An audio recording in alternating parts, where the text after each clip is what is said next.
গল্পটি বোঝার জন্য পুরোপুরি দেখতে হবে। এবার গল্প শুরু করা যাক। সদ্য বিবাহিত বউকে নিয়ে বাড়ির গেটে গাড়ি দাঁড় করায় জিয়ং জাংকুক। সুবিশাল পরিচিত ঘৃণিত বাড়িটার দিকে তাকিয়ে চমকে উঠল নববধূ তে। সে বিস্মিত। আমরা এখানে কেন? এটা তো শিকদার বাড়ি। কণ্ঠে দৃঢ়তা। উত্তরের আশায় তাকিয়ে আছে স্বামী নামক পুরুষটির পানে। জাংকুক রহস্যময় হাসে। সেই হাসি দেখে তে আরো অবাক হয়। ও যেন কিছুতেই হিসাব মেলাতে পারছে না। দেবী, তুমি যা দেখছো তার স্বপ্ন নয়, এটা অসম্ভব সুন্দর বাস্তব। তুমি শিকদার বাড়ির সামনে দাঁড়িয়ে আছো, তাও আবার শিকদার বাড়ির ছোট ছেলে জিয়ং জাংকুক শিকদারের বউ হিসাবে। জাংকুকের কথা শোনা মাত্রতে আরেক দফা চমকে উঠল। মনে হলো মাথায় বাজ পড়ার মতো ভয়ঙ্কর কিছু শুনলো। না, এটা হতে পারে না। ও মেনে নিতে পারছে না। দু কদম পিছিয়ে গেল তে। জাংকুক পৈশাচিক হেসে চলেছে। তাকে দেখে মনে হচ্ছে তেকে এমনভাবে দেখতে চেয়েছিল। আস্থা পূর্ণ হলো। তে নির্বাক হয়ে চেয়ে আছে। চোখ দিয়ে কয়েক ফোঁটা নোনা জল গড়িয়ে পড়ল। সামনে দাঁড়িয়ে থাকা প্রেমিক পুরুষ নামক পুরুষটির দিকে ঘৃণিত দৃষ্টিতে তাকালো। চোখের পানি মুছেতে জাংকুকের নিকটে গেল। কলার চেপে ধরে জানতে চাইল কান্না ভেজা কণ্ঠে, আপনি কেন এত বড় প্রতারণা করলেন আমার সাথে? কি দোষ ছিল আমার? কেন ভালোবাসার অভিনয় করে ঠকালেন আমায়? আমি তো সত্যিই ভালোবাসতে চেয়েছিলাম, তবে কেন ঠকিয়ে বিয়ে করলেন? কি শত্রুতা আপনার সাথে? কেন এই বাড়ির বউ হতে হলো? আমি ঘৃণা করি এই বাড়ি এবং এই বাড়ির প্রতিটি মানুষকে। এই বাড়ির মানুষের জন্য কেউ পরিবার হারিয়েছে, কেউ হারিয়েছে বেঁচে থাকার সম্বল। শিকদার বাড়ির মানুষের রক্তে পশুত্বের স্বভাব। এই বাড়িতে মানুষ নয়, জানোয়ারের বাস। সেটা ছোট থেকে শুনে এসেছি। তার প্রমাণ হিসাবে চোখের সামনে বিধবা পোশাকে ছোট থেকে দেখে আসছে একজনকে। বাবা ছাড়া মানুষ হতে দেখেছি ছোট মেয়েটাকে। সেই নরক শিকদার বাড়িতে কেন আমাকে আনলেন? জবাব দিন। তে কান্নায় ভেঙে পড়ে চিল্লিয়ে জিজ্ঞাসা করলো। জাংকুক শয়তানি হাসি মুখে রেখে বলে উঠল, বেবি কুল, এত উত্তেজিত হচ্ছে কেন? শুনেছি মিনি অঙ্গি খুবই ঠান্ডা মাথার মানুষ, তাহলে তার মেয়ে হয়ে এত গরম কেন? ওহো, আমি তো ভুলে গেছিলাম কিম প্রেমের তেজ আগুনের চেয়েও প্রখর। কিন্তু দুঃখ একটাই, আমার প্রেমে পা দিয়ে নিজের সবচেয়ে বড় ভুল করলে। তোমার জন্য আমার কষ্ট লাগছে। কথাটা বলে জাংকুক মিথ্যা কষ্টের অভিনয় করে। তে এখনো চেয়ে আছে সামনে দাঁড়িয়ে থাকা বহুরূপী নামক জিয়ং জাংকুকের দিকে, যাকে এতদিন শুধু জাংকুক নামে চিনত। যে একজন পেশায় বিজনেসম্যান। তাদের গ্রুপের সাথে একটা ডিল হয়, সেখানে পরিচয় হয় ওদের দুজনের। তে যে কিনা ছেলেদের থেকে দূরে থাকতো, বাবার বিজনেস দেখতে দেখতে বিয়ের কথা ভাবেনি, সেই মেয়েটা জাংকুক নামক বহুরূপী মানুষের প্রেমে পড়ে গেল। কি ভাবছো বেবিজি? এটাই ভাবছো তো জীবনের সবচেয়ে অপছন্দের শিকদার বাড়িতে বউ হয়ে আসলে জীবনে কি এমন পাপ করেছিলাম তাই এমন হলো? তাহলে শোনো, তোমার পাপ একটাই, তুমি আমার বড় ভাই সাইনুকে ভরা লোকসভায় অপমান করেছো। যে ট্রেনটা শিকদার গ্রুপ অফ ইন্ডাস্ট্রিজের হওয়ার কথা, সেই ট্রেনটা নিজের করে নিয়েছো। আমার বাবাকে তোমার বাবা লোক সম্মুখে প্রতারক খনি বলে আখ্যায়িত করেছে। আমি এসব কি করে মেনে নিতাম? আচ্ছা, ধামাকা হিসাবে এখন যদি তোমার বাবাকে আমার আসল পরিচয়টা জানানো হয় কেমন হবে? আমার বড় দুঃখ হচ্ছে মিন ইয়ঙ্গির জামাই তাদের জাতশত্রু কিম নামজনের ছেলে জিয়ং জাংকুক শিকদার। এই ধামাকা নিউজ কি সহ্য করতে পারবেন আমার শ্বশুর মশাই? আমাকে ঠকিয়ে আপনি ভুল করলেন। আমাকে বিয়ে করা আপনার জীবনের সবচেয়ে বড় কালো হবে। জানেন তো, যে ভালোবাসতে পারে সে ঘৃণা করে শেষ করতেও জানে। সে দেখা যাবে। এখন ভেতরে চলো। শিকদার বাড়ির সকলে তাদের গনি তেজি বৌমার জন্য অপেক্ষা করছে। কথাটা বলেই তের হাত ধরে টেনে নিয়ে যাচ্ছে। তে হাত ছাড়ার জন্য চেষ্টা করছে কিন্তু পারছে না। জোরে যাওয়ার জন্য তের পা মেলাতে কষ্ট হচ্ছে। হাতটা জোরে ধরার জন্য ব্যথা করছে। জাংকুক সোজা বাড়ির মেইন দরজার সামনে এনে তেকে জোরে ধাক্কা দেয়। ধাক্কা সামাল দিতে না পেরে বাড়ির ভেতরের দিকে দরজার সামনে ছিটকে পড়ে যায় তে। ব্যথায় আর্তনাদ করে ওঠে। সেই চিৎকার শুনে বোধহয় একটা মেয়ে দৌড়ে আসে, তেকে তুলতে যায়, কিন্তু জাংকুক মাঝ পথে থামিয়ে দেয়। ওখানে থেমে যায় লিজা। লিজা থমকে যায়, ভয়টা চোখে তাকায় ভাইয়ের দিকে। ভাইয়ের কথা ফেলার মতো সাধ্য ওর নেই, কারণ প্রচন্ড ভয় পায় জাংকুককে। ওকে তুলতে হবে না, সে নিজে উঠুক, নিজের তেজ কাজে লাগাক। তুই বরং খাবার রেডি কর, আমি ফ্রেশ হয়ে আসছি। তেকে ফেলে রেখে চলে যায়, একবারও ফিরে তাকায় না। রুমে ঢোকার আগে পিছিয়ে এসে আবার বলে, বাবা মা চাচা চাচি ভাই ভাবি কাউকে এই বিষয়ে কিছু বলার দরকার নেই, কালকে এমনিতেই জানতে পারবে। কথাগুলো বলে উপরের রুমে চলে যায়। জাঙ্কুক রুমে যেতে লিজা আবার দৌড়ে আসে। জাঙ্কুক আবার বাহির হচ্ছে কিনা তা মাথা উঁচিয়ে দেখে, না নেই। তখনই এসে তেকে মেঝে থেকে উঠায়। ওর কপাল ফেটে রক্ত ঝরছে, সেদিকে তার খেয়াল নেই। সে তাকিয়েছে সামনের মেয়েটির দিকে, তারপর নজর বুলায় পুরো শিকদার বাড়িতে। পুরো বাড়ি জাঁকজমকপূর্ণ, দেখলে মনে হবে যেন আগের দিনের জমিদার বাড়ির চেয়েও বেশি জাঁকজমক অভিজাতপূর্ণ। কতখানি কেটে গেছে, ওষুধ লাগাতে হবে। দাঁড়াও, আমি ওষুধ নিয়ে আসছি। লিজা উঠতে নিলে তের কথায় পা থেমে যায়। আমি তো জানতাম এই বাড়ির মানুষ শুধু রক্ত ঝরাতে জানে, তাহলে তুমি ওষুধ লাগাতে আসছো কেন? তুমি কে? তোমার শরীরে কি এই বাড়ির রক্ত নেই, নাকি তুমি এই বাড়ির কেউ নাও? লিজা চুপ করে আছে, কি বা বলবে। দাদা, বাবা, চাচা, ভাইদের ছোট থেকে দেখে আসছে দাম্ভিকতার সাথে চলতে। মানবিকতা তাদের কাছে বার্জনীয় শব্দ। তখনই উপর থেকে জাঙ্কুক নামতে নামতে বলে, তেজের আগুনে ঝলসে দেওয়ার মতো কথা এখনো বন্ধ হয়নি। বাহ, তারিফ করতে হবে। লিজা মাথা নিচু করে নেয়। সে তো ছোট, অত কিছু বোঝে না, সবাই ফার্স্ট ইয়ারে পড়ে, বয়স 17। সে ভীষণ নরম মনের। আমি ফ্রেশ হয়ে এসেছি, তোকে বলেছিলাম খাবার রেডি করতে, কিন্তু তুই তা না করে যাকে তাকে উঠাতে গেছিস কেন? রাস্তার পাশে শত্রু থাকলে উঠাতে যাবে নিশ্চয়ই। এত নারকেলের শ্বাসের মতো নরম হলে হবে না, শিকদার বাড়ির ঐতিহ্য ধরে রাখতে হবে। জাঙ্কুক এসে তেয়ের সামনে দাঁড়িয়ে উপরে আঙুল দেখিয়ে বলে, সোজা উপরে উঠে একটা রুম পাবে, তারপরের রুমটা আমার। ওই রুমে গিয়ে থাকো, আর পরবর্তী ধামাকার জন্য রেডি হও। পেয়ারি বিবি যান। তে নিশ্চুপ নির্বিকার সেখানে দাঁড়িয়ে আছে। চোখ দিয়ে কয়েক ফোঁটা নোনা জল গড়িয়ে পড়লো আবারও। নিজেকে যতই স্ট্রং রাখুক, ভিতরে তার তোড়পাড় চলছে। সে কি করে মানুষ চিনতে ভুল করলো?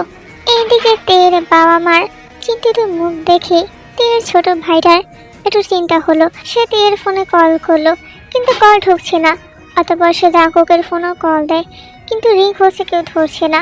ভাবলো হয়তো জাঙ্কুক ফোনের পাশে নেই। তার কল দেওয়ার একটাই মানে, তারা ঠিকভাবে পৌঁছেছে কিনা। এইদিকে তেকে জাঙ্কুকের রুমে দিয়ে যায় লিজা। তে অপেক্ষা করছে জাঙ্কুকের জন্য, এখনো কিছু কথা জানার বাকি। তের ভাবনার মাঝে লিজা বলে উঠল, আমি রুমে যাচ্ছি, ভাই এক্ষুনি এসে পড়বে। আমাকে অন্য রুমে থাকার ব্যবস্থা করে দাও, না হয় তোমার সাথে নিয়ে যাও।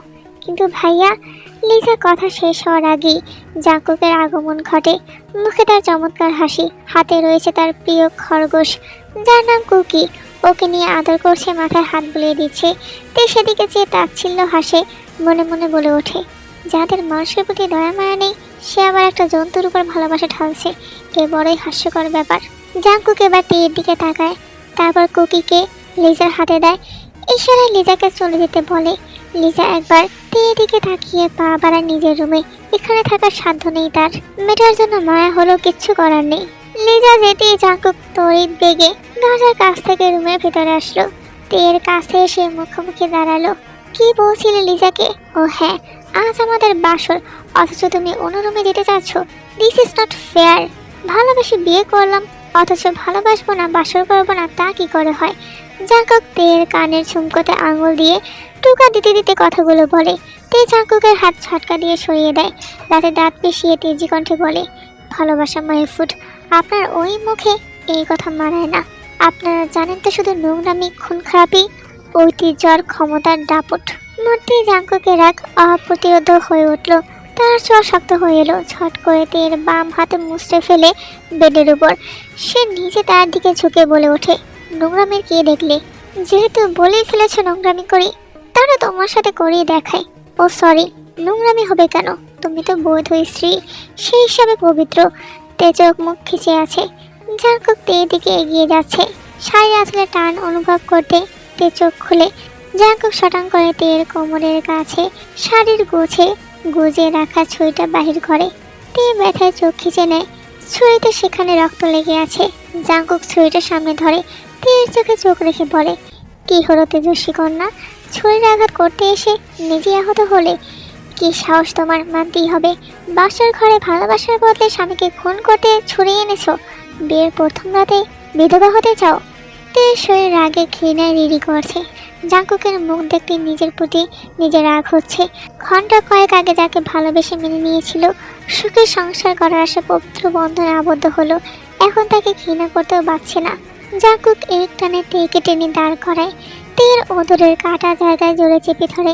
আসম্মিক ঘটনা এবং ব্যথায় চোখ বন্ধ করে নেয়, ছাড়াতে চাইলেও পারে না। তীর ব্যথায় জাঙ্কুক উন্মাদের মতো হাসতে থাকে। জিয়ন জাঙ্কুককে মারা এত সহজ না। সে তোমার মতো শতজনকে শেষ করতে পারে। পরিস্থিতি দেখলে বুঝতে পারে কি চলছে আশেপাশে। বাতাসের বেগ দেখলেও বুঝতে পারে শত্রুর আবির্ভাব আছে। আমাকে ছুরির আঘাত করার সাহস কি করে পেলে? তোমার তেজ কত তা আমি দেখব। বলে টেকে টেনে রুমের মধ্যে বেলকনির ওখানে নিয়ে ফেললো। তারপর দরজা আটকে দিল। তেজের আগুন ঝরুক এবার চৈত্রের এই গরমে। বাতাসহীন আলোহীন বেলকনিতে বন্দি থাক। তে দরজা ধাক্কাতে থাকে, জোরে চিৎকার করে বলে, আপনার মতো নিকৃষ্ট মানুষকে ভালোবাসতাম, ভাবতেও আমার ঘৃণা হচ্ছে। ছি, I hate you and I hate you my love. Jungkook বেলকনির কাছে ছিল। তের কথায় হাসতে হাসতে বলে, you can deserve my wife. ওহো, অর্থে মানো না নিজেকে। এখন আমি তোমার জীবনে লাভার থেকে ভিলেন হয়ে গেছি, তাই না? সমস্যা নেই, ভিলেনও ভালোবাসতে জানে, শুধু কষ্ট দিয়ে ভালোবাসবো। কথাগুলো বলে জাঙ্কুক মনের সুখে গান গাইতে গাইতে বেডের দিকে চলে আসে। জাঙ্কুক শুয়ে পড়েছে। প্রায় মিনিট পর নাকে পোড়া পোড়া গন্ধ আসলো, কিন্তু এত রাতে কী পড়বে? জাঙ্কুক বিছানা থেকে উঠে পড়ে। ব্যালকনির পাশের রুম থেকে ধোঁয়া আসছে। পাশের রুমে ছুটে গিয়ে দেখে আগুন জ্বলছে। সে রুমে থাকতো পুরনো কাগজপত্র, অফিসের পুরনো ফাইল, এসব আগুনে পড়ে গেছে। আগুনের জ্বলন্ত শিখার মধ্য দিয়ে ওই ব্যালকনিতে থাকা থেকে আফসা দেখা যাচ্ছে, মুখে তার বিদ্রুপের হাসি। এই আগুনের মতো আপনাকে জ্বালিয়ে পুড়িয়ে শেষ করব। আগুনের তাপ আসছে। জাঙ্কুক একটু সরে যায়, বাহির থেকে পানি এনে আগুন নিভিয়ে দেয়। তেজি চোখের দিকে ফোনের ফ্ল্যাশ ধরে এগিয়ে যায়। একটু কাছে গিয়ে বলে, সেই আগুনে তোমাকেও পোড়াবো বিবিজান। আমি বললে তুমিও পড়বে, আমি বললে তুমিও মরবে। শুধু সময়ের অপেক্ষা। সকালটা হতে দাও, তারপর দেখো কি হয়। Good night darling. চোখ মেরে হাসতে হাসতে চলে যায়। সময় তখন রাত 2টো কি 3টে হবে। সবাই ঘুমিয়ে পড়েছে। কিছু নিশাচর পাখি উড়ে বেড়াচ্ছে। তে অশ্রু ভেজা চোখে আকাশের পানি চেয়ে সকালে কি হবে সেটা ভাবছে। তার পরিবার জানলে কি হবে? বাবা কিছুতেই মানতে পারবে না যে মানুষটা মিথ্যা অভিযোগে ফাঁসিয়ে তার ভাইকে মেরেছে তার ছেলের সাথে। না, জীবনেও মানতে পারবে না। কিন্তু কি করব? কিভাবে বেরোবো এই নরক থেকে? এসব ভাবতে ভাবতেই চোখ বেয়ে আবার জল গড়িয়ে পড়লো। আর ভাবতে থাকে বহুরূপী জাঙ্কুকের কথা। আজকে যদি এমনটা না হতো সে, তাহলে তাদের একটা সুন্দর সংসার হতো। যে প্রণয় হওয়ার কথা ছিল ভালোবাসায়, সে প্রণয় পরিণত হয়েছে এক বিষাক্ত প্রণয়ে। ভোর সকাল 8:25 বাজে। জাঙ্কুক ঘুম থেকে উঠে পড়েছে। বেড থেকে নেমে গায়ে জড়ালো তার প্রিয় ব্ল্যাক শার্ট। হাতের খইটা পরে বলে উঠল, তেজস্বী বউয়ের তেজ কমেছে কিনা দেখে আসি। জাঙ্কুক বেলকনির দরজার কাছে গিয়ে দরজা ঠেলে দেখে দরজা খোলা। ভিতরে তেই নেই। জাঙ্কুক অবাক হলো, এই মেয়ে গেল কোথায়? আর দরজা বা খুললো কিভাবে? এটা তো সম্ভব নয়। জাঙ্কুক দৌড়ে রুমের বাইরে গেল। আশেপাশে তাকিয়ে খুঁজলো, কোথাও নেই। মাথায় আসে লিজার ঘর দেখা বাকি। লিজার ঘরের দরজা ঠেলে ঢুকে জাঙ্কুকের চোখ রক্তিম থেকে শীতল চিন্তিত দেখালো। তড়িৎ গতিতে লিজার বেডে শুয়ে থাকা তেয়ের কাছে গেল। তে চোখ বন্ধ করে শরীর ছেড়ে দিয়ে শুয়ে আছে। লিজার চোখে মুখে ভয় আর চিন্তা মিশ্রিত। জাঙ্কুক জানতে চাইল, ওকে এখানে কে এনেছে? কি হয়েছে ওর? নেন্সি খালা আর আমি এনেছি। খালা তোমার ঘর বেলকনি পরিষ্কার করতে গিয়ে দেখে অজ্ঞান হয়ে পড়ে আছে। পানি ছিটালাম, তবুও চোখ খুলছে না। ডাক্তারের কাছে নিয়ে যেতে হবে। আমার অনুমতি ছাড়া কেন এনেছিস? লিজা চুপ করে দাঁড়িয়ে রইল। জাঙ্কুক বিছানা থেকে তেকে কোলে করে হাঁটা দিল। মুখে তার রহস্যময়ী হাসি। সে হেসে এসে ওর রুমে এসে তেকে শুয়ে দিল। শরীর থেকে শার্টটা খুলে ছুঁড়ে মারল বিছানার আরেক পাশে। বিছানার উপর উঠে ধীরে ধীরে ঝুঁকে পড়ছে তেয়ের উপর। একদম কাছাকাছি এসে একজন আয়োজনের শৈলীর অস্তিত্ব টের পাচ্ছে। জাঙ্কুক সবটুকু দূরত্ব ঘুচিয়ে অধরের কাছে এগিয়ে যেতে গিয়েও কানের কাছে মুখ নিয়ে যায়। ধীর কণ্ঠে বলে ওঠে, নাটক শেষ করা হলো, চোখ খুলো বিবি। এই জিয়ন জাঙ্কুক শিকদারের চোখ ফাঁকি দেওয়া এত সহজ না। তে চট করে চোখ খুলে জাঙ্কুককে ধাক্কা দিয়ে ফেলে দেয় নিজের উপর থেকে। এতক্ষণ অনেক কষ্ট সহ্য করেছে, তবে কাজের কাজ তো হলো না। এত চালাক জিয়ন জাঙ্কুক যে ধরে ফেললো। বউ আমার নাটকে সেরা, তবে ড্রামার কাহিনী কাঁচা হাতে লেখা। এসব আমি কবে পড়ে এসেছি। তে তার দিক থেকে নজর সরিয়ে আশেপাশে তাকালো। বিছানার পাশে টেবিলে থাকা খড়িটা নজরে আসলো। ছুঁড়ে মারলো মেঝেতে। মুহূর্তে সেটা ভেঙে কয়েক টুকরো হয়ে পড়লো। ড্রামা নয়, বাস্তবে আপনার জীবন নরক বানাবো। আর এরপর কাহিনী আমি নিজের হাতে লিখব। সেখানে লেখা থাকবে আপনার ধ্বংস আর এই শিকদার বাড়ির ঐতিহ্য, আভিজাতের অহংকারের পতন। জাঙ্কুকের চোখ রক্তের ন্যায় লাল হয়ে গেল। ঘড়িটার দিকে তাকিয়ে আছে ওর চোখ। এটা তার স্পেশাল কারো দেওয়া, পুরনো হলেও যত্ন করে রাখতো। তেকে টেনে সামনে নিয়ে আসলো, হাত দুটো মুচড়ে ধরে পিঠের দিকে। তে ব্যথায় চোখ বন্ধ করে নেয়। হাউ ডেয়ার ইউ, তুমি আমার শখের ঘরে ভাঙলে কেন? আজ তোমায় কঠিন থেকে কঠিনতম শাস্তি দেব। যে স্মৃতিকে আমি কয়েক বছর ধরে আগলে ধরে রেখেছি, তুমি সেটা মতি ভেঙে দিলে। এই শাস্তি তো পেতেই হবে। আপনি আমার সমস্ত শখ, স্বপ্ন, ইচ্ছে ভেঙে দিলেন। তার বেলায় পৃথিবীর সবচেয়ে ঘৃণিত বাড়ি আর মানুষদের সাথে থাকতে হচ্ছে। এর চেয়ে বড় শাস্তি আর কি হতে পারে? জাঙ্কুকের হাতের বাঁধন হয়তো ঢিলে ছিল, তখনই তে তার হাত থেকে ছুটে আসে। জাঙ্কুকের শরীরে কাঁধে বসিয়ে দেয় 5 নখের থাবা। বড় বড় নখ হওয়ার কারণে দাগ বসে গেল। এক জায়গা থেকে রক্ত বাহির হবে মনে হচ্ছে। জাঙ্কুক ব্যথা পেল, চোখ বন্ধ করে আবার খুলল। সামান্য ব্যথাকে অগ্রাহ্য করে হেসে উঠল। তের ওদর জড়িয়ে কাছে আনলো অনেকটা। তে রেগে গেল, ধাক্কা দিয়ে ছাড়ানোর চেষ্টা করলো কিন্তু পারলো না। জাঙ্কুক হাসছে, সেই হাসি দেখে তে শরীরে জ্বলে উঠল আর মনে মনে ভাবছে, এই শরীরে কিসের রক্ত আছে, ব্যথা লাগে না? জাঙ্কুক বোধহয় তার মনের কথা শুনতে পেল। আমার শরীরে RM শিকদারের রক্ত আছে, হিংস্রতা ভরা। তাকে এমন স্বল্প ব্যথা কাবু করতে পারে না। বলি হাঁটা জোরে চেপে ধরলো। তে চিৎকার দিয়ে উঠল, ভালোবেসে বিয়ে করলাম অথচ লাভাইট না পেয়ে অ্যান্টিবায়োটিক পাচ্ছি। ইন্টারেস্টিং। হুট করে তেকে বিছানার উপর ফেলে দিল। শার্টটা গায়ে জড়িয়ে বেরিয়ে যায়। তালা দেওয়ার সময় কিছু মনে হতে আবার থেমে গেল। নতুন ধামাকা আর 1 ঘন্টা পর শুরু হবে, ততক্ষণ তুমি অপেক্ষা করো। তে বুঝতে পারছে কিছু একটা হতে চলেছে, তবে কি সেটা জানি না। তে দৌড়ে গেল শুনতে, কিন্তু জাঙ্কুক ততক্ষণে তালা দিয়ে বেরিয়ে গেছে। ঘড়ির কাঁটায় তখন 10টা বেজে 10 মিনিট। হুট করে তালাবদ্ধ দরজার শব্দ হলো। তে মাথা তুলে চাইল, বিছানা থেকে দৌড়ে আসলো। জাঙ্কুক ততক্ষণে তালা খুলে রুমের মধ্যে এসেছে। মুখে তার বরাবরের মতো রহস্যময়ী হাসি। এবার জোরে হেসে উঠল।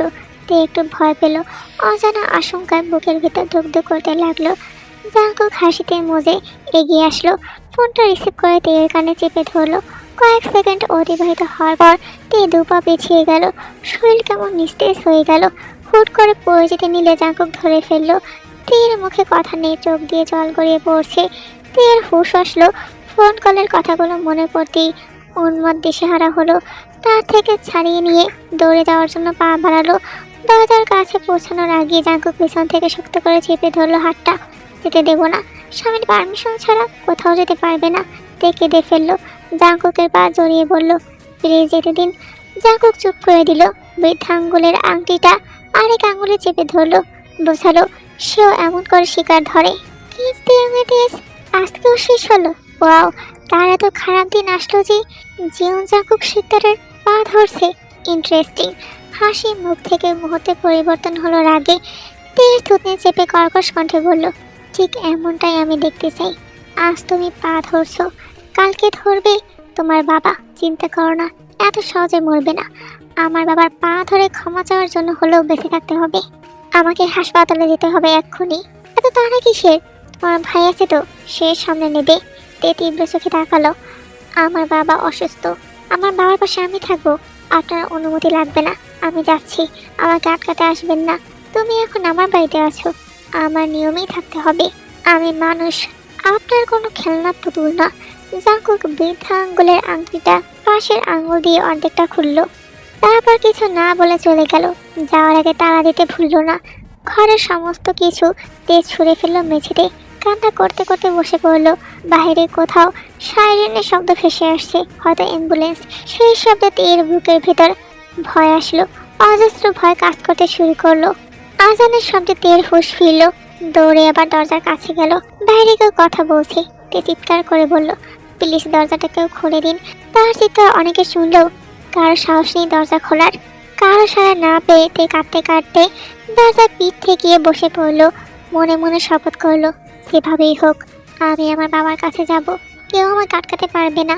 এইদিকে তের বাবা আইসিইউর ভিতরে আছে, বাইরে তের ভাই সবিন। কিছুক্ষণ পর ডাক্তার এসে বলল, প্রেশার এখনো অনিয়ন্ত্রিত, আমরা ওষুধ দিচ্ছি, কিন্তু রোগীকে মানসিক শান্তি দিতে হবে। আপাতত তিনি ঘুমে থাকবেন কয়েক ঘন্টা। সবিন জানে এই মানসিক শান্তির একটাই মানে, সে হচ্ছে তে। সে পাশে থাকলে সব ঠিক হয়ে যাবে। মনে মনে বলল, জাঙ্কুকের কাছ থেকে যেভাবেই হোক আমার বোনকে নিয়ে আসবো। এতটুকু দেখে তোমরা নিশ্চয়ই বুঝতে পারছো তের বাবা অসুস্থ, সেটা তে জানতে পারে। আর এদিকে তের ভাইও জানতে পারে শিকদার পরিবারে বিয়ে হয়েছে তার বোনের। সে মনে মনে ভাবে যদি তার বাবা জানতে পারে এই কথা তাহলে তা আরো অসুস্থ হয়ে পড়বে। কিন্তু তার বোনকেও নরকে রাখা যাবে না, তার বোনকেও ফিরিয়ে আনতে হবে।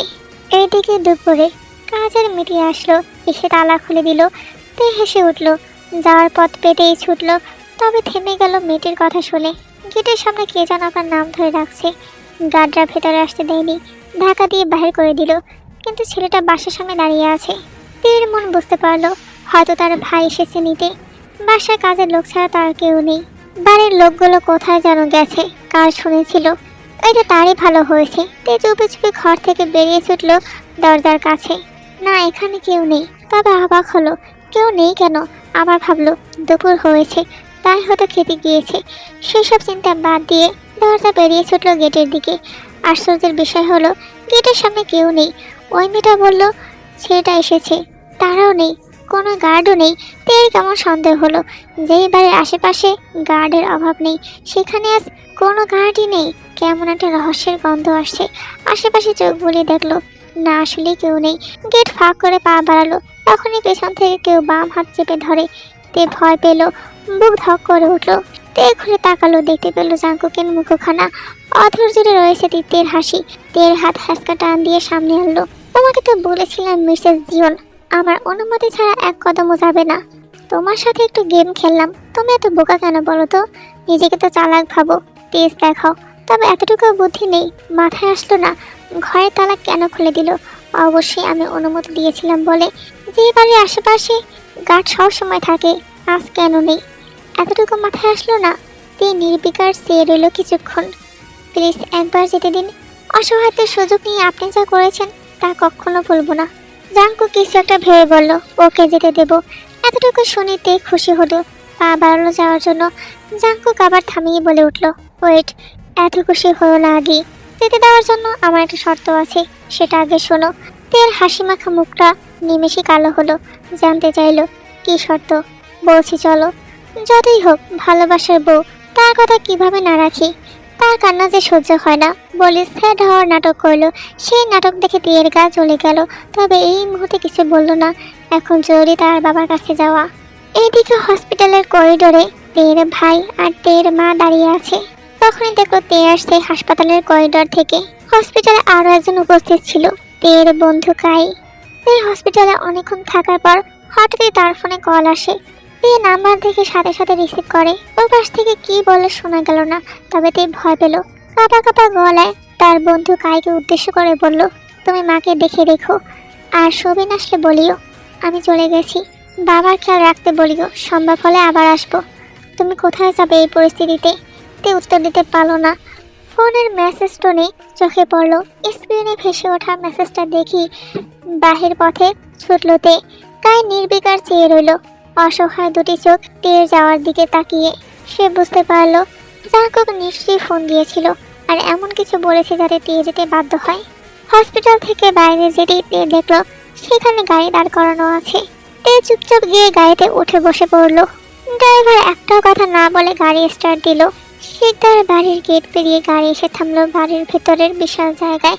তে নেমে দিক বেদিক ভুলে চললো দরজার দিকে, কিন্তু আনমনে হাঁটার কারণে দরজায় পৌঁছানোর আগে কংক্রিটের লম্বা পোলের সাথে ধাক্কা লাগে।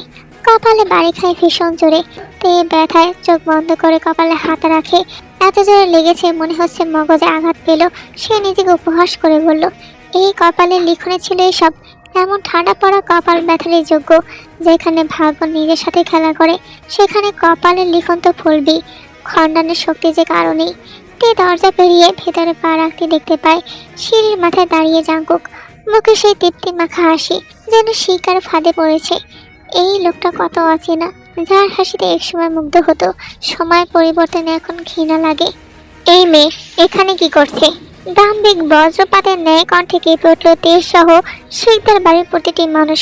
হুট করে বাস খায় কণ্ঠে কে ডাকবে। তে আশেপাশে খেয়াল করবে।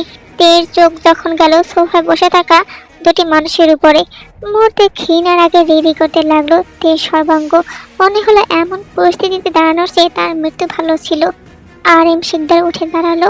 সাইনো শিকদার রেগে তের দিকে এগিয়ে এলো। তুমি আমাদের বাড়িতে কি করছো? তোমার সাহস কি করে হয় এই বাড়িতে আসার? Get out.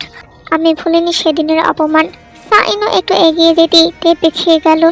তের গলা ধরার জন্য হাত বাড়াতেই জাঙ্কুক ধরে ফেলে। ভাই দিকে হেসে বলে উঠল, রিল্যাক্স ব্রাদার, ও এমনি আসেনি, আমি ওকে নিয়ে এসেছি। জাঙ্কুক সবার সামনে তের হাত ধরে টেনে আনলো। নিজের হাতটা হাতের ফাঁকে নিয়ে বলল, শি ইজ মাই ওয়াইফ। সবাই নিস্তব্ধ। কি আশ্চর্য কথা শুনলো। সবার মস্তিষ্ক কাজ করা বন্ধ করে দিল। তারা কি সঠিক শুনছে? পাশে জিন দাঁড়িয়ে তখনই লিজা নেমে আসলো। মায়ের কানে কানে কিছু বলল। জাঙ্কুকের অযৌক্তিক কথায় আর এম রেগে আগুন হয়ে গেল। এমন পরিবারের মেয়ে আমার বাড়ির বউ হওয়ার যোগ্যতা রাখে না। তুমি এমন কাজ করলে কিভাবে? ওকে এক্ষুনি রেখে আসো। এই মেয়েকে এই বাড়িতে আর এক মুহূর্ত দেখতে চাই না। I say get out. এমন পরিবারের মেয়ে আমার বাড়ির বউ হওয়ার যোগ্যতা রাখে না। এই কথাটা তের আত্মসম্মানে লাগলো। তে ঝঙ্কা তুলে সবার উদ্দেশ্যে জোরে বলল, মিস্টার আর এম শিকদার, আমার মতো মেয়ে আপনার বাড়ির সীমানায় থুতু ফেলতে আসতো না। আপনারা ডিজার্ভ করেন আপনাদের মতো খনি পরিবারের মেয়ে। আমি কেন, আমার জুতো এই বাড়ির চৌকাট পেরোতো না। কিন্তু আফসোস, আমাকে আসতে হলো। সবচেয়ে ঘৃণিত বাড়ি এবং বাড়ির মানুষরূপী জানোয়ারদের সাথে সম্পর্ক জুড়ে গেল। আপনার এই কাপুরুষ ছেলে আমাকে ঠকিয়ে বিয়ে করে এনেছে। ওকে এক্ষুনি বের করে দে জাঙ্কুক, নয়তো খুন করে ফেলবো। তে ভয় পেল না, বরং এমন অবস্থায় এসে বলে, খুনিদের কাজই তো খুন করা। একজনকে খুন করেছেন, আর একজনকে করবেন। তবে আমার ভয় দেখিয়ে লাভ নেই। কারণ বাকি কথা বলার আগে জাঙ্কুক বলে উঠল, কারণ বউ আমার তেজস্বী কন্যা। তে কথাটা কেড়ে নিয়ে জাঙ্কুক সম্পূর্ণ করলো, তবে বেশি কথা বলে ফেলেছ, এর শাস্তি পাবে। এরপর সবাইকে উদ্দেশ্য করে বলে, 30 মিনিট পর এসে তোমাদের সাথে কথা বলছি, সব বুঝিয়ে বলবো, ততক্ষণ চুপচাপ থাকো। আশা করছি শুনবে। সবাই চুপ হয়ে গেল। জাঙ্কুক ছোট ছেলে হলেও আর সব কথা শোনে এবং সবার তুলনায় একটু বেশি আদর করে। চারপাশে শত্রু থাকার কারণে 10 বছর আগে দেশ থেকে বিদেশে পাঠিয়েছিলেন শত্রু মোকাবেলা করার জন্য, ওই বিষয়ে সমস্ত ট্রেনিংয়ের জন্য। কিন্তু করলো কি? শত্রুর মোকাবেলা না করে আরেক শত্রুর মেয়েকে ঘরের বউ করে আনলো। সবার সামনে জাঙ্কুক তের হাত ধরে টেনে নিয়ে যাচ্ছে। সিঁড়ি বেয়ে চড়ে নিয়ে যাওয়ার জন্য তে তাল মিলাতে পারছে না, পড়ে যেতে গিয়েও পড়ছে না। রুমে এসে হাত ছেড়ে দেয়। এত কিছুর পরও জাঙ্কুকের চোখ যেন শান্ত। ঝড়ের আগে নীরবতা, তীব্র শঙ্কার আভাস। জাঙ্কুক তের সামনে দাঁড়িয়ে কিছুক্ষণ চেয়ে রইল, তারপর বলে উঠল, গুড গার্ল, তুমি সময় মতো এসেছো। স্বামীর কথা মেনে চলা ভালো। I am impressed. ভালো মেয়েরা সবসময় পুরস্কার পায়, তুমিও পাবে। তের ভনিতা পছন্দ হলো না, তিক্ত কণ্ঠে বলে উঠল, শর্তটা বলুন। আমি বাবার কাছে আবার ফিরতে চাই। জাঙ্কুকের হাতের আঙুলে ঘুরিয়ে দেখলো সেই আংটি, যেটা তের চোখে আজ বিষের মতো লাগে। এই আংটিটা তে দিয়েছিল। জাঙ্কুকের ব্ল্যাক কালার পছন্দ বলে সেই কালারের রিং সাইজ আংটি। তারপর জাঙ্কুক তের মুখের কাছে মুখ এনে সামনাসামনি দাঁড়িয়ে চোখে চোখ রেখে বলল, শর্তটা সহজ। আজ রাতটা আমার সাথে কাটাতে হবে, যেভাবে আমি চাই। অ্যান্ড যা বলবো তাই করতে হবে। কখনো না। I just hate you. আপনাকে দেখতেও আমার ঘৃণা লাগে, সেখানে স্পর্শ তো দূরের কথা। জাঙ্কুক এক কদম এগিয়ে এলো। তাহলে কাল তোমার বাবার জন্য হাসপাতালে জানাজা পড়তে প্রস্তুত হও, আর নতুন কোনো ধামাকার জন্য রেডি হও। তে ভয় পেল। সে ভয়তো মুখ দেখে জাঙ্কুক শান্তি পেল। গাল চেপে ধরে বলল, সময় 1 ঘন্টা, তারপর আবার মতামত চাইবো। ভাবতে থাকো, ততক্ষণ আমি তাদের বুঝিয়ে আসি আমার তেজস্বিনী বউকে কিভাবে ভালোবেসে বিয়ে করলাম। তে ঝটকা মেরে গাল সরিয়ে নিয়ে পিছিয়ে এলো। আপনার মুখে ভালোবাসার নাম নিয়ে ভালোবাসার মতো পবিত্র জিনিসকে অপবিত্র করবেন না। জাঙ্কুক কথা বাড়ায় না। যাওয়ার আগে তের দিকে একটা ফ্লাইং কেস ছুড়ে বেরিয়ে যায়। তের হাতে জ্বলছে। হঠাৎ মনে পড়লো তার গোসল করা প্রয়োজন। নিজেকে খুব ক্লান্ত লাগছে। কাল রাতে খেয়েছিল, আজ সারাদিন খায়নি। খাওয়ারও ইচ্ছে নেই, তবে ছোটাছুটিতে শরীর ভীষণ দুর্বল লাগছে। রাত 1টা বাজে। তে গোসল সেরে এসে দেখে খাবার দিয়ে গেছে। এই বাড়ির খাবার তার কাছে মানুষ রক্ত চষে খাওয়ার মতো মনে হয়, তবে কোনো উপায় নেই, বাঁচতে হলে খেতে হবে। সারাদিন ক্ষুধার্ত থাকার কারণে কাপ খেয়ে ফেললো। তারপর কেটে গেছে কয়েক ঘন্টা। জাঙ্কুক এখনো ঘরে আসেনি। তে বসে থাকতে থাকতে চোখ লেগে এসেছে। কাল সারা রাত জাগনা ছিল, এই জন্য বোধহয় বিছানায় গা এলিয়ে দিয়ে ঘুমিয়ে গেছে সবে। তখনই দরজা খুলে জাঙ্কুক প্রবেশ করে। তেজস্বী, কথা বলতে গিয়েও বাকি কথা আর বলতে পারলো না। দেখতে ঘুমিয়ে গেছে। ভোরে কুচকে তাকালো। জাঙ্কুক ঘরের আশেপাশে তাকালো। কাঙ্ক্ষিত জিনিসটি দেখতে পেয়ে এগিয়ে গেল। পানি ফুটিয়ে জগটা নিয়ে সবটুকু পানি ছুঁড়ে মারলো তেয়ের উপর। তেয়ে ঘুম ভেঙে চমকে উঠলো। সামনে মানুষটাকে দেখে বুঝতে পারলো কে করেছে এই কাহিনী। বিছানা থেকে উঠে ওয়াশরুমে গেল। জাঙ্কুক সেদিকে তাকিয়ে রইল। তখনই তে বালতি ভর্তি পানি নিয়ে আসলো। জাঙ্কুক আটকানোর আগে সবটুকু পানি তার গায়ের উপর ছুঁড়ে দিল। মুহূর্তে ভেজে গেল জাঙ্কুক এবং পুরো রুম পানিময় সুইমিং পুলের মতো হয়ে গেছে। তে তাদের দাঁত পিষিয়ে লেগে জোরে বলে উঠল, আপনার শাস্তি আপনাকে এবার থেকে সুদে আসলে বুঝিয়ে দেব। জাঙ্কুক এগিয়ে আসলো। দরজা নিয়ে আঙুল তের কপালে ঠেকা দিয়ে ছটকা মেরে ফেলে দিল। জাঙ্কুক অধর জোড়া চেপে ধরে বলল, মাঝরাতে খবর পেয়েছো মিনিয়ঙ্গি চোখ খুলছে। বলি তেজ বেড়েছে। চোখ খুলতে যেমন সময় নেয়নি তেমনি বন্ধ হতেও সময় লাগবে না। আপনি কি মানুষ নাকি পশু? কতগুলো খুন করেছেন? খুন করেছি তোমার মন, তোমার ভিতরে জন্ম নেওয়া ভালোবাসা। এই অপরাধে অভিযুক্ত করো তুমি। তাহলে আমি তোমার মন আর ভালোবাসার খুনি। আপনি আমার বাবার ক্ষতি করার চেষ্টা করলে আমিও কিন্তু আপনার পরিবারকে শেষ করতে পিছপা হব না। এই বাড়িতে থাকছি যখন, কখন কি করে বসে বলা যায় না। বাড়ির বউ কাল থেকে রান্নাঘর সামলাতে হবে বলে গেছেন আপনার ভাবি। এমনও হতে পারে রান্নায় বিষ মিশিয়ে মেরে দিলাম সবাইকে। জাঙ্কুক হেসে উঠল, সেই হাসিতে বিদ্রুপ। মিনিয়ংকে এমন শিক্ষা দিয়েছে বলে মনে হয় না। শ্বশুর মশাইয়ের নীতি বড্ড ভালো মানুষই। আর এই শিকদার তাহলে এমন জানোয়ারের মতো শিক্ষা দিয়েছে, তার জন্য এমন জানোয়ারের মতো আচরণ করেন। জাঙ্কুক দ্রুত কামালো, জানোয়ারের মতো আচরণ করি? তাহলে তুমি কেমন আচরণ চাও? প্রেমময়? ওকে, সমস্যা নেই, তবে কাছে এসো। তে 2 কদম পিছিয়ে গেল। ডোন্ট টাচ মি, আমার ঘৃণা লাগে আপনাকে। জাঙ্কুক তের চোয়াল শক্ত করে চেপে ধরে বলল, I am not interested in you. শরীর ছোঁয়ার ইচ্ছে থাকলে তুমি বাধা দিতে পারতে না। Because you are my wife, so আমি শুতেই পারি। আপনার বউ হতে হয়েছে এটা আমার জীবনের সবচেয়ে বড় অভিশাপ। আপনি মানুষটাই আমার জীবনের অভিশাপ। পরদিন ভোরবেলা সকালেতে বেরিয়ে পড়ে রান্নাঘরের কাজে। জাঙ্কুক ফ্রেশ হয়ে নিচে নামতে দেখতে পায় তে রান্নাঘরে। রান্নাঘরে কি খাবারে বিষ মেশানোর কাজ করতে এসেছো? হ্যাঁ হ্যাঁ, আর প্রথম খাবারটা আপনাকেই খাওয়াতে চাই। তুমি যদি খাইয়ে দাও তবে বিষ খেতেও রাজি আছি। এমন বলবো? নো ওয়ে, সেই বিষ তোমাকে খাইয়ে মারবো, কিন্তু আমি মরবো না সহজে। তোমার পরিবারের লোকগুলোকে মাথা নত করাবো, তারপর না হয় ভাবা যাবে। তের হাত ধরে রান্নাঘর থেকে বের করে আনলো। তে সবার সামনে শার্টের কলার চেপে ধরলো। দাঁত চেপিয়ে বলে উঠলো, আমাকে ভয় দেখানোর অভ্যাসটা ছেড়ে দেন জীবন জাঙ্কুক। ঘরের সবাই এক মুহূর্তে থমকে গেল। জাঙ্কুক বিন্দু মাত্র বিচলিত হলো না, বরং ঠোঁটে ধীর হেসে বলল, তুমি ভয় পাও না, কিন্তু তোমার চোখ তো বলছে তুমি ভয় পাও। ঠিক তখনই আরেম বলে উঠলো, এই বাড়িতে কিভাবে চলাফেরা করতে হয়, কিভাবে কথা বলতে হয় তা শেখাতে হবে মনে হচ্ছে। এই মেয়ের সাহস কি করে হয়? জাঙ্কুক হাত তুলে থামিয়ে দিল, ছাড়ো বাবা, ওকে আমি নিজের মতো করে শেখাবো। এরই মধ্যে সেখানে এসে পুলিশ ইন্সপেক্টর এসে হাজির হয়। সে জানায় সবিন নামে এক যুবক, তার বোনকে বিয়ে করে জোরপূর্বক এই বাড়িতে রাখা হয়েছে। জাঙ্কুক ফিসেল হাসি হেসে তের দিকে তাকিয়ে বলে, আপনি বরং সবিনের বোনের কাছে জিজ্ঞাসা করুন, সে কি আসলে এখানে জোরপূর্বকভাবে আটকা রয়েছে নাকি তার নিজের মত রয়েছে। পুলিশ অফিসার তের কাছে জানতে চাইলে তে সরাসরি অস্বীকার জানায়। সে নিজের স্বেচ্ছাতেই তার স্বামীর সাথে এই বাড়িতে এসেছে, তাকে কেউ জোর করেনি। জাঙ্কুক ইন্সপেক্টরকে উদ্দেশ্য করে বলে, উত্তর পেয়ে গেছেন, এখন রাস্তা মাপুন। এই প্রকার অভদ্রতামি করে বাহির করে দিল। তারপর তের দিকে তাকিয়ে বলল, ভেরি গুড। তের কণ্ঠে কর্কশতা নেমে এলো, ভাববেন না আপনাকে ভয় পেয়ে মিথ্যা বললাম। আমি আছি, আমার উদ্দেশ্য আপনাদের ধ্বংস দেখে তারপর যাব। এই আপনি ডাক ভালো লাগছে না, তুমি করে বলো। ভালোবেসে আদর মাখিয়ে ও গো বলতে পারো। তে জাঙ্কুকের কথায় পাত্তা না দিয়ে ঘড়ির দিকে তাকালো। তার বাবাকে দেখার সময় হয়ে গেছে। এদিকে হসপিটালে তের বাবা চোখ খুলতে দেখতে পায় তার মেয়ে পাশে বসা। তার হৃদয় যেন আনন্দে ভরে উঠছিল। তে তার বাবার হাতটা ধরে কেটে ফেললো, সব আমার দোষ বাবা, আমার জন্য হয়েছে সবটা। তুমি প্লিজ ক্ষমা করে দিও, আমি মানুষ চিনতে পারিনি। আমি তোমায় কাঁদতে শিখাই দিতে, তবে তুমি কাঁদছো কেন? হাঁটেও তো শেখাওনি বাবা, তবে ভালোবাসায় কেন হেরে গেলাম? জীবনে ভুল মানুষ আসতেই পারে, তাকে ছেড়ে দেওয়ার সাহস রাখতে হবে। ভুল মানুষকে আঁকড়ে ধরে থাকতে চাও বোকামি, তুমি এমন বোকামি করবে না। ঠকবাজদের ঘৃণা করতে হয়, ভালোবাসতে নয়।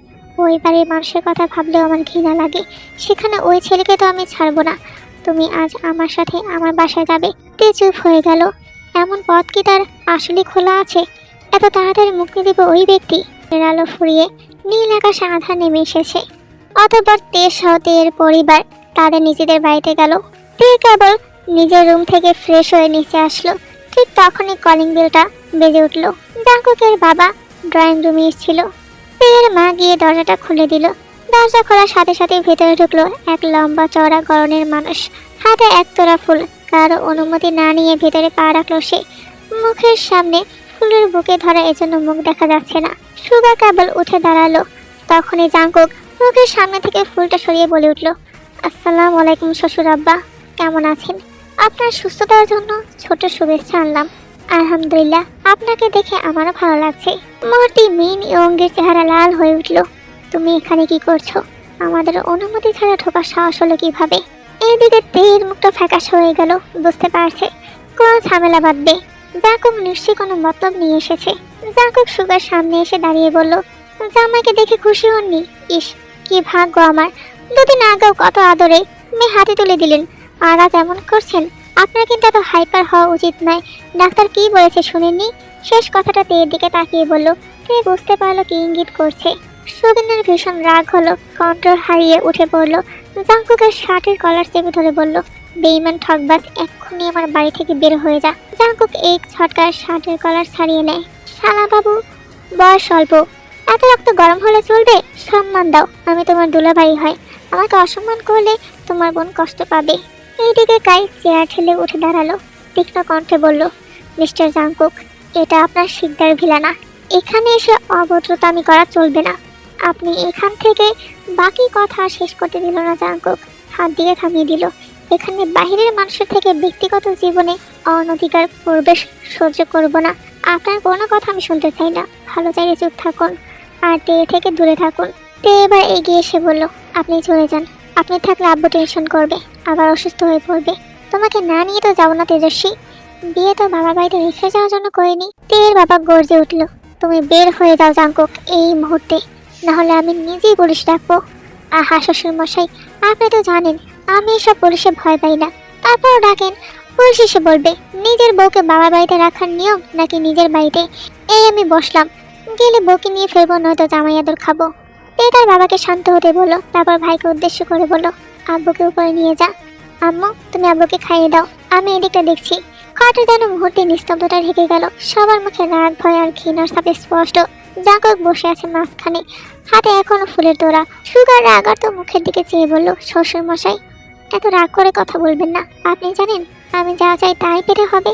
আর আপনার মেয়ে, ও এখন আমার স্ত্রী। কোর্টের কাগজে শুধু স্বাক্ষর হলেই তো সম্পর্ক ভাঙবে না। সম্পর্ক ভাঙতে হলে প্রথমে আমার অনুমতি লাগবে, কিন্তু আমি তো এত সহজে ছেড়ে দিব না। এরপর কেটে গেল কিছুটা সময়। সুবিন তার বাবাকে নিয়ে উপরে চলে গেল। তের মাও সেখান থেকে চলে গেল। কায়েল সেখান থেকে নিজের বাড়িতে চলে গেল। জাঙ্কুক এবার টেবিলে এসে বসে তের উদ্দেশ্যে বলল, শাশুড়ি মা না হয় জামাই আদর করবে না, তাই বলে তুমিও করবে না? আসো খেতে দাও, আজকে সারাদিন খাওয়া হয়নি। তে এখন বেশ বিরক্ত, তার কথা বলাতে ভালো লাগছে না। জাঙ্কুক একাই খাবার বেড়ে নিচ্ছে আর তেকে বলল, চিকেনটা দাও তো। তে দাঁত কিরমির করে পুরো চিকেনের বাটিটা ঢেলে দিল জাঙ্কুকের প্লেটে। জাঙ্কুক নিশ্চুপ তাকালো। হঠাৎ হ্যাঁচকা টানে তেকে কোলে বসালো। তে অনাকাঙ্ক্ষিত ঘটনায় ভড়কে গেল। কি হলো বুঝতে পেরে উঠতে চাইলো। জাঙ্কুক শক্ত করে নিজের বুকের সাথে চেপে ধরলো। ভালোবেসে এতগুলো দিলে একা তো খেতে পারবো না, তাই তোমাকেও খাওয়াবো। তে ছাড়াতে ছাড়াতে ছোটাছুটি করতে করতে বলল, আপনার ন্যূনতম লজ্জা নেই? লজ্জা তো মেয়েদের থাকে, আমার কেন থাকবে? আমাকে কি মেয়ে মনে হয়? ছি, আমি পিওর ছেলে। বাসর হয়নি তো সন্দেহ করছো? ছি ছি, চলো আর খাবো না। আমি একজন সুপুরুষ, তারই প্রমাণ না হয় আজ দেবো। তে হাতে একটা চামচ নিয়ে জাঙ্কুকের পেটে গুঁতে দিল। জাঙ্কুকের হাতের বাঁধন আলগা হতেই তে ঝটকা দিয়ে উঠে পড়লো। নেক্সট টাইম আমাকে ছোঁয়ার চেষ্টা করবেন না। সেদিন বললেন না আমার উপর ইন্টারেস্ট নেই, তবে টানাটানি কেন? ঘরে গিয়ে বোঝাচ্ছি, আগে খাওয়াটা শেষ করি। রাত নেমেছে, ঘরটার স্নাল আলো জ্বলছে। তে শুয়ে আছে বিছানার এক পাশে, আরেক পাশে জাঙ্কুক। ধীরে ধীরে জাঙ্কুক তে শরীর ছুঁই ছুঁই হতেই তে চমকে বিছানা থেকে উঠল। জাঙ্কুক এক হাতে বিছানা থেকে মাথায় ভর দিয়ে হাসছে। সে বেশ মজা পেয়েছে। আমার থেকে দূরে থাকতে বলিনি, তাহলে কাছে ঘেঁষতে যাচ্ছেন কেন? এই মাছ রাতে প্রেম পাচ্ছিল তাই।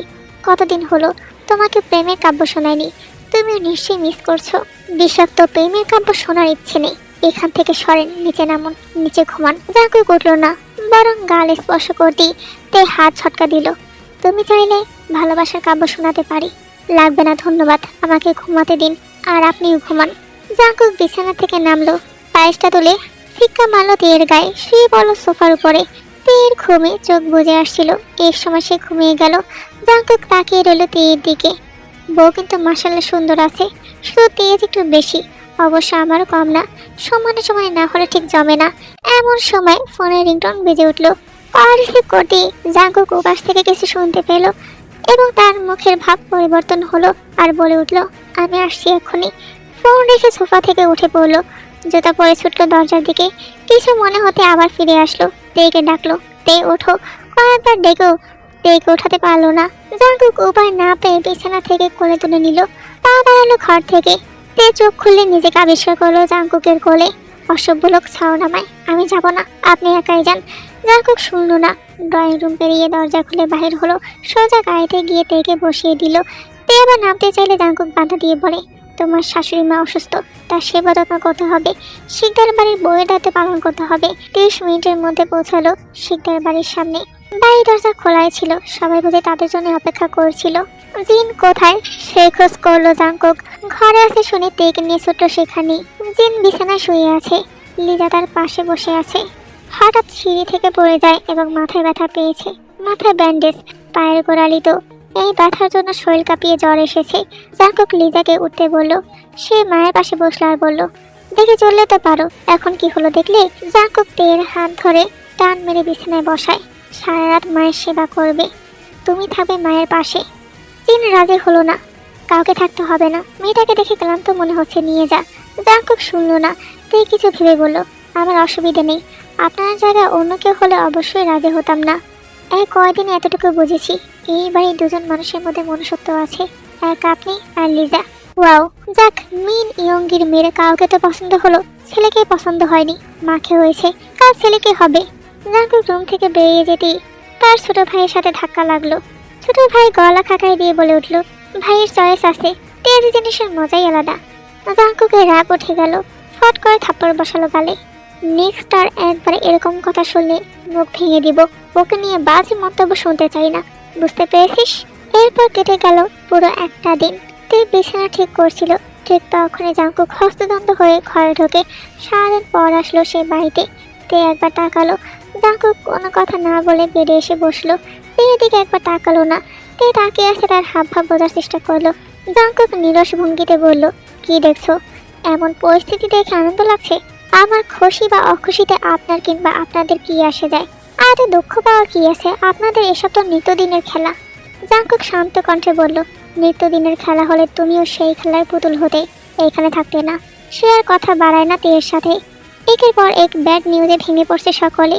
সকালে একজনের মৃত্যুর খবর, দুপুরে ঔষধ কোম্পানিতে নকল ওষুধ বানানোর অভিযোগ এসেছে, সেই ঔষধ খেয়ে মারা গেছে শত মানুষ। এসব নিয়ে তোলপাড় চলছে পুরো শহর, চারদিকে আজাহারি, মানুষের বিক্ষোভ, সাথে আরেক শিকদারের উপর চাপ সৃষ্টি হয়েছে। 48 ঘন্টা সময় দেওয়া হয়েছে। এই শহরের বড় বড় সব নেতা পুলিশ সবই তার হাতে বলে সময় পাচ্ছে, আর এখনো পাঁচ কান হয়নি কোন কোম্পানির নকল ঔষধ। আজ না জানলেও কাল তো জানবে। এর প্রমাণ না করতে পারলে আরএমকে জেলে যেতে হবে। এসব নিয়ে জাঙ্কুক চিন্তিত। 48 ঘন্টার মধ্যে কয়েক ঘন্টা চলে গেছে। আরএমের স্বীকারোক্তি, সে এই বিষয়ে কিছু জানে না। তাহলে এসব কে করলো? পরের দিন অবস্থা আরো বেশি বেগতিক হয়ে পড়ে। তাদের হাতে মাত্র আর 24 ঘন্টা সময় আছে। রাত তখন 11টা। তেজ শিকদার বাড়ির পিছন দিক থেকে বেরোলো। গেট বেরোতেই কাঙ্ক্ষিত মানুষ এবং গাড়িটি দাঁড় করানো দেখতে পেল। তে যদি গাড়ি দরজা খুলে দিল। তে আশেপাশে তাকালো, তারপর নিঃশব্দে দরজা লাগিয়ে বসে পড়লো। ব্যালকনি থেকে জাঙ্কুক তা দেখলো, প্রচন্ড রাগে লাথি মারলো সামনে থাকা ফুলের টবে। তেকে জাঙ্কুক যাওয়ার অনুমতি দিয়েছে, কিন্তু কায়ের সাথে তাকে সহ্য হয় না। কেন হয় না সে নিজেও জানে না, শুধু বিড়বিড় করে আওড়ালো, যাকে অন্যের সাথে দেখলে বুকে ব্যথা হচ্ছে। দিন শেষে তারই ঘৃণার পাত্র হয়ে আমাকে জ্বলতে হবে। তবুও চাই না অন্য কারোর সাথে যাক, জ্বলতে হলে দুজনেই জ্বলবো। কায় আর টের গাড়ি থামলো এক নির্জন জায়গায়। দুজনে এক জায়গায় দাঁড়ালো। কায় কিছু বলতে যাচ্ছে, তে বুঝলো। তার দিকে না তাকিয়ে বলল, কি বলতে চাও বলো। তুমি আমার হলে কি এমন ক্ষতি হতো? তে হাসলো, বুঝতে পেরেছিল এমন কিছু বলবে। আমি তোমার হলে আমার শাস্তি পাওয়া হতো না, ভুল মানুষকে ভালোবাসা আফসোস করা হতো না, জীবনে এত বড় শিক্ষা পাওয়া হতো না। তবে এসব থেকে বেরিয়ে আসো, আমি তোমায় গ্রহণ করতে রাজি। ভুল যখন করেছি তার শাস্তি পেতে হবে। আমার শঙ্কিত জীবনে তুমি আর এসো না। কাই, তুমি আমার নিয়ে ভেবো না। আমি এখন মরিচিকার মতো। দোয়া করবো তোমার জীবনে আমার চেয়েও ভালো কেউ আসুক। তে ওর থেকে অনেকটা এগিয়ে হেঁটে গেল। কাইকে শেষ কথাটুকু বলার সময় দিল না, পেছনে ফিরে চাইল না একবারও। যদি চাইতো তবে দেখতে পেত তাকে না পাওয়ার যন্ত্রণায় কেউ একজন নিজের মৃত্যু কামনা করলো। এর কষ্ট লাগলো, তার আফসোস হলো, কেন সে বুঝতে পারলো না তার ভালোবাসা। নাটক শেষ নাকি সিনারি আরও আছে? মাঝ রাস্তায় ভোর রাতে নিজের বউ আর প্রেমিকের নাটক দেখার জন্য দাঁড়িয়ে আছি। আমাকে কি কাপুরুষ মনে হচ্ছে? চুপচাপ সহ্য করবো? জাঙ্কুকের কথা তে ঘুরে তাকালো তার দিকে। অন্যদিকে কায় ফিরল বাড়ির পথে। তে এগিয়ে গেল, জাঙ্কুকের সামনাসামনি দাঁড়িয়ে ঝাঁঝালো কণ্ঠে বলল, সে প্রেমিক পুরুষ আগে জানতে পারলে তো আপনার ফাঁদে পা দিতাম না, আসতাম না এই অভিশপ্ত জীবনে। জাঙ্কুক তেকে নিয়ে বাড়িতে ফিরল। এসে দরজা আটকে তেকে ধমকে জিজ্ঞাসা করলো, কি দরকার ছিল ওই ছেলেকে নিয়ে যাওয়ার? আমায় বলে যেতাম না। আপনাকে কি করতে নিয়ে যাব? সাহায্য করতে নাকি বিপদে ফেলতে? কোনটা করতেন আপনি? জাঙ্কুক অপমান বোধ করলো, জোয়া শক্ত হয়ে গেল। তার কেন যেন সহ্য হয় না কারোর সাথে থেকে। তে আবারও বলল, সে আপনার থেকে শতগুণ ভালো। আপনি ভালোবাসেন না আমায়, তবে কি সঙ্গে থাকলো আর থাকলো না তাতে আপনার কি? চলে যাব আজ না হয় কাল, তখন থাকবো তারই সাথে, বুঝলেন? সে কথাটাতে একটু জোরেই বলল। জাঙ্কুক প্রচণ্ড রেগে গেল, হিতাহিত জ্ঞান হারিয়ে ফেললো। বউয়ের মুখে অন্য পুরুষের নাম কেউ সহ্য করতে পারবে না, যদিও তাদের সম্পর্ক তেমন নয়। তারপরও জাঙ্কুক রেগে গেল, তীর গাল চেপে ধরলো। তোর বেশি বার বেড়েছে তাই না? ছাড় দিয়েছি বলে মুখে খই ফুটেছে? অন্য পুরুষের কাছে যাবি? চল তোকে যাওয়াবো। তীর হাত টেনে নিয়ে ফেললো বিছানায়, ঝুঁকে পড়লো তারই দিকে। তে উঠতে গেলে জাঙ্কুক আবারও ধাক্কা দিয়ে ফেলে। গৃহদেশে মুখ ডুবিয়ে দিতে তে শিউরে ওঠে।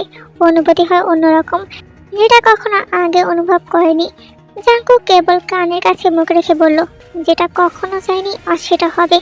বাধা দিতে আসলে খুন করব, তোর সর্বাঙ্গে আমার চিহ্ন আঁকবো বলে আবারও মুখ ডুবালো গৃহদেশে। ঘাড়ে উত্তপ্ত নিঃশ্বাস আশ্রে পড়ছে। তে চেয়েও সরাতে পারলো না। জাঙ্কুকের স্পর্শে সেও মিশে গেল। অসার হয়ে আসলো পুরো শরীর। সে নিজেও যেন ধীরে ধীরে মিশিয়ে যাচ্ছে। অনুভূতিতে ঝড়ের মতো উত্তেজনা ছড়িয়ে গেল, কিন্তু ভিতরের এক এক অজানা আকর্ষণ তাকে থামতে দিল না।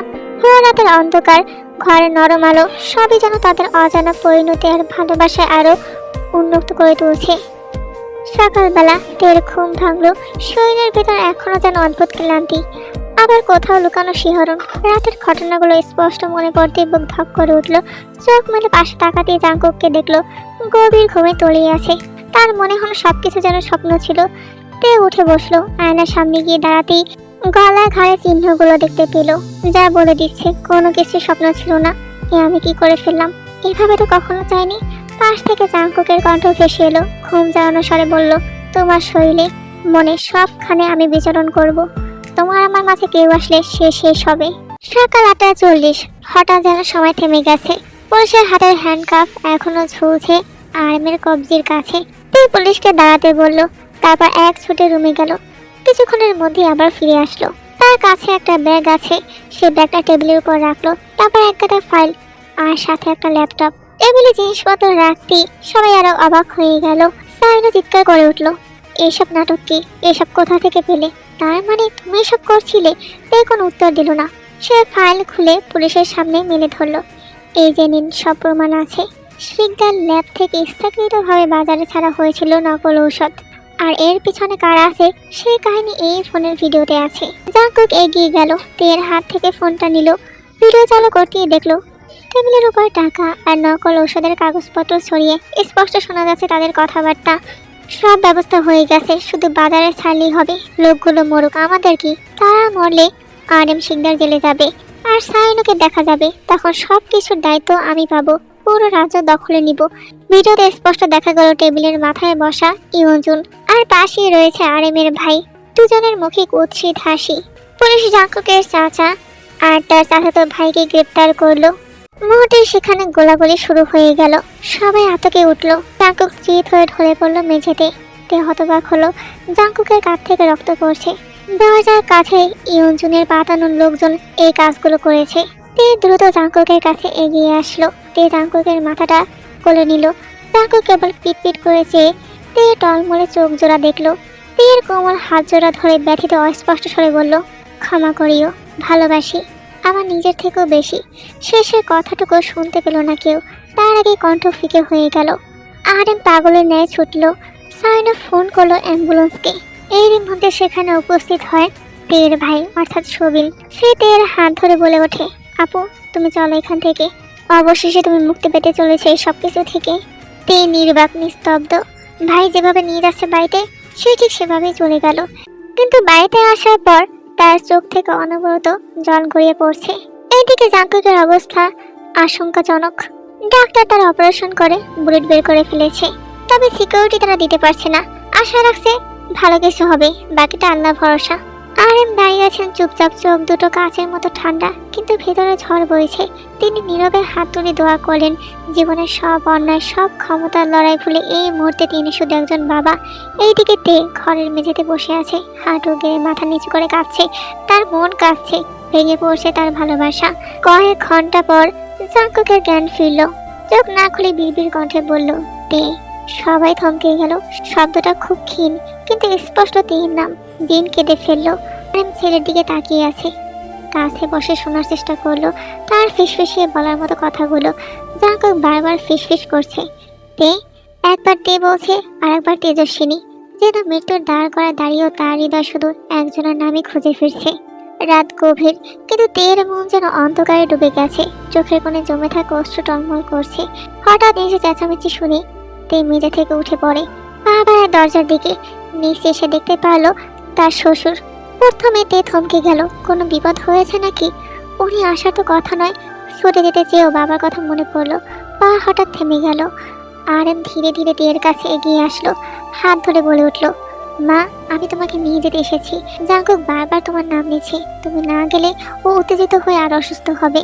তে হৃদয় কেঁপে উঠল। ঠিক সেই সময় সুগা বলে উঠল, স্বার্থের জন্য পা বাড়িয়েছেন, কিন্তু সেই স্বার্থে যোগ দিতে পারছি না, দুঃখিত, আপনি আসতে পারেন। আর এম হাত জোর করে বলে উঠল, দয়া করে যেতে দিন, দোষ আমরা করেছি, জাঙ্কুক নয়।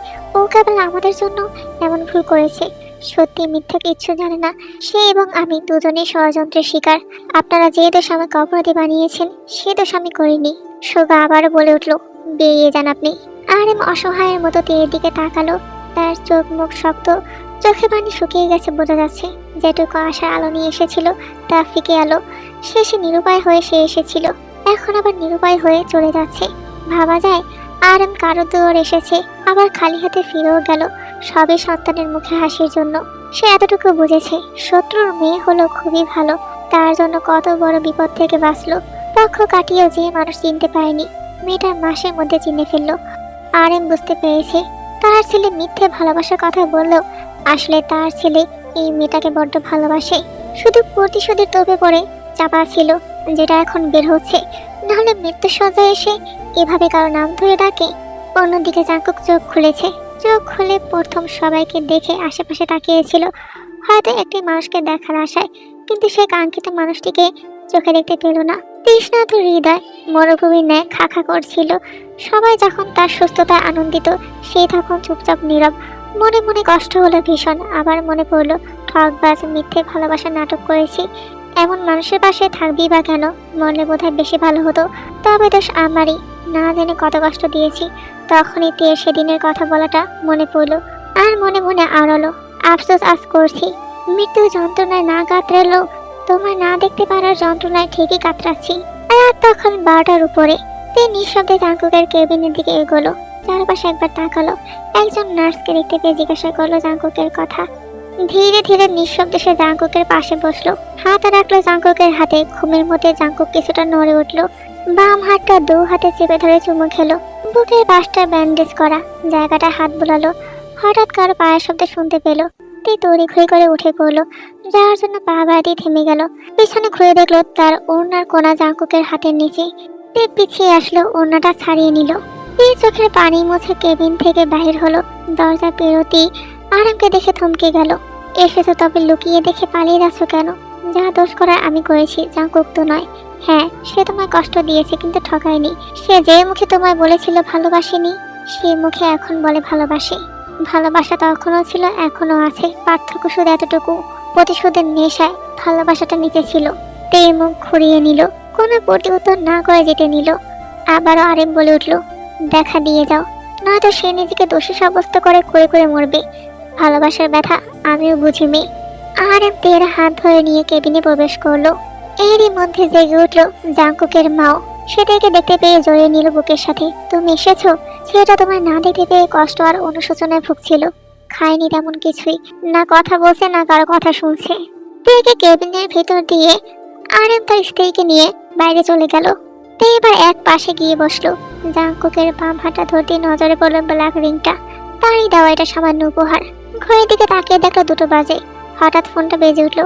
তে আশেপাশে তাকালো। তার ফোন নয়, হয়তো ওই বাড়ির কারো। তে পাশ থেকে চোখ ফিরে সামনে তাকানোর আগেই জাংকুক তাকে জড়িয়ে ধরলো। তে হকচকিয়ে গেল। বুঝতে পারলো জাংকুকের বাহুডরে সে আবদ্ধ, অর্ধ জড়িয়ে আছে শৈলের সাথে। জাংকুক ব্যথাকে অগ্রাহ্য করে ডান হাতে জড়িয়ে ধরে আছে এক সাইডে। তে ছাড়ানোর চেষ্টা করে বলল, ছাড়ুন, আপনার ব্যথা লাগবে কাঁধে। জাংকুক ছাড়লো না, আরো শক্ত করে জড়িয়ে নেওয়ার চেষ্টা করলো, কিন্তু ব্যথার জন্য পারলো না। তবু এক হাতে জড়িয়ে রাখলো। ছেড়ে দিলে পালিয়ে যাবে যেন। সে পাগলের ন্যায় কান্না সুরে বলল, তুমি আমার বেঁচে থাকা শেষ সম্বল। তুমি যদি ছেড়ে যাও তবে মরণ হবে পরিণয়। তিনি নিজেকে জোর করে ছাড়িয়ে নিল। তীব্র অভিমানে মুখ ফিরিয়ে নিল। আমায় যেতে হবে। আব্বু জানতে পারলে সমস্যা আছে। তাকে না বলে রাতের আধারে এসেছি। জাংকুক চেয়েও তেকে আর আটকাতে পারলো না। হাতটা ধরতে চেয়েও নাগালের বাইরে চলে গেল তে। তবে কি বাড়ি ফিরবে না? তে দরজার কাছে গিয়ে তাকালো জাংকুকের দিকে। মনে নেই সেই রাতে ডিলের কথা? আশা করি মনে আছে। আফসোস আর যন্ত্রণার অনলে পড়লে কেমন লাগে বুঝুন। তে চলে গেল। জাংকুক বসা থেকে আধশোয়া হলো। নিজেকে তাচ্ছিল্য করে বলল, এসব আমার প্রাপ্য ছিল। আফসোস আমি করব, তবে আফসোস শেষে তোমাকেও সঙ্গে নিব। এরপর কেটে গেল 2টা দিন। এর মধ্যে আড়াই মাসে তেদের বাড়িতে এবং তের বাবার সম্মুখে গিয়ে বলে তার ভাইয়ের মৃত্যুর জন্য সে দায়ী নয়। শুভর ভাই ছিল একজন সাংবাদিক এবং সে বেশ বড়সড় প্রমাণ জোগাড় করেছিল আরএমকে ধরিয়ে দেওয়ার জন্য। কিন্তু মিডিয়াতে সবকিছু প্রচার করার আগেই আরএম জেনে গিয়েছিল। সে তাকে ধরার জন্য লোকজনও ঠিক করেছিল, কিন্তু সে নিজে মারেনি। এটা নিতান্তই অ্যাক্সিডেন্ট ছিল তার ভাইয়ের মৃত্যু। তার ভাইয়ের মৃত্যু ছিল নিতান্তই অ্যাক্সিডেন্ট। অতঃপর সে সব ঘটনা খুলে বলল। কিন্তু তার মানে এই নয় যে আরএম একদমই নিরপরাধ। রাত 10টার দিকে আরএম এবং সাইনো আনলো। সেদিনের পর 2টো দিন কেটে গেছে, তবুও তের আর দেখা পায়নি জাংকুক। তাকে দেখতে না পাওয়ার যন্ত্রণায় বুকের ভেতর ছটফট করছিল, কিন্তু উপায় ছিল না। জাংকুক ঘরে যায়নি। একেবারে খাবার খেয়ে ওষুধ খেয়ে উপরে যাওয়ার জন্য পা বাড়ালো। সিঁড়ি বেয়ে উপরে উঠে যত ঘরের দিকে এগোচ্ছে তত তের কথা মনে পড়ছে। সেই ঘরে তারা দুজন থাকতো। মুখে শত কথা বললো, হৃদয় দুজনেরই ভালোবাসা ছিল। আজ সেই ঘর ফাঁকা, তে নেই। জাংকুকের সবকিছু শূন্য লাগছে। অনুশোচনা হচ্ছে তাকে কষ্ট দেওয়ায়, আফসোস হচ্ছে তাকে বিশ্বাস না করায়। ফাঁকা বিছানায় গিয়ে বসলো। বাম পাশের বালিশটা খালি, অথচ সেখানে গিয়ে একজন ঘুমাতো। শরীর ক্লান্ত লাগছে। মিটমিট করে ব্যথা অনুভব করছে কাঠটা, তবে সে ব্যথা মনের ব্যথার কাছে তুচ্ছ। জাংকুক ডান পাশে টেবিলে ফোনটা রাখতে গিয়ে একটা ফটো ফ্রেমের উপর নজর পড়ে। হ্যাঁ, ছবিতে জাংকুক কাটে। এটা বিয়ের আগে তোলা। তিয়া সে অফিসে বসেছিল তখনই তোলা। জাংকুক অবাক হলো, এটা এখানে কি করে এলো? কে আনলো? এটা আমি এনেছি। সব কিছু আপনাকে ফেরত দিতে এলাম। স্মৃতি, আফসোস, যন্ত্রণা সবকিছু। কিন্তু আফসোস, প্রতারণাটা দিতে পারলাম না। পরিচিত কণ্ঠ শুনে হৃদয় শীতল হলো। অবাক হলো তেকে দেখে। তারপর তার বলা কথাগুলোর অর্থ বোঝার চেষ্টা করলো। সফল হলো। বিছানা থেকে উঠে ওয়াশরুমের দিকে তের কাছে আসতে আসতে তখন বলল, স্মৃতি ফেরত দেওয়া যায়। আফসোস, যন্ত্রণা সবই পেয়েছি। প্রতারণা করেছো। তে ভুরুকুচকে তাকালো। সে কখন প্রতারণা করলো? জাংকুক তার অভিব্যক্তি দেখে হাসলো। খানিকটা কাছে এসে তে রোদর পেঁচিয়ে ধরে, চোখ রাখলো চোখে। তে ছাড়াতে চাইলো, রাগ দেখালো, তবে কাজ হলো না। প্রতারণা করেছো জানো না?